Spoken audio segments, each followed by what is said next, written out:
Leo baadhi ya sisi wanaume tunaogopa kuongeza mke wa pili kwa sababu tunaogopa lile zogo la wake zetu. Sheria ya kuruhusu oa kwa siri, sheria na wala si makosa Sheria ya kuruhusu oa kwa siri sio uzini. Kuna baadhi ya watu wanatengeneza mazingira ya zinaa. Anamwambia yule mchepuko wake, mke wangu bwana hataki mimi niongeze mke wa pili, tunapendana sana bwana, sasa mimi naomba itakuwa naja mara moja moja kwa ajili ya si unajua tena, lakini wewe kukuoa itakuwa ngumu.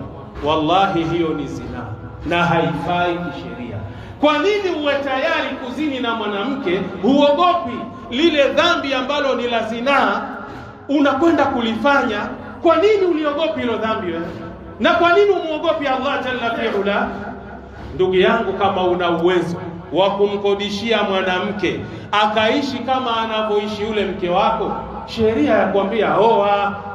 Tatizo liko wapi? Oa. Akija akikupiga sufuria, mwiko, vumilia, komaa. Mtoto wa kiume ni siku 2-3 atafanya nini? Atatulia. Hizo ni pressure za soda tu. Tumeelewana?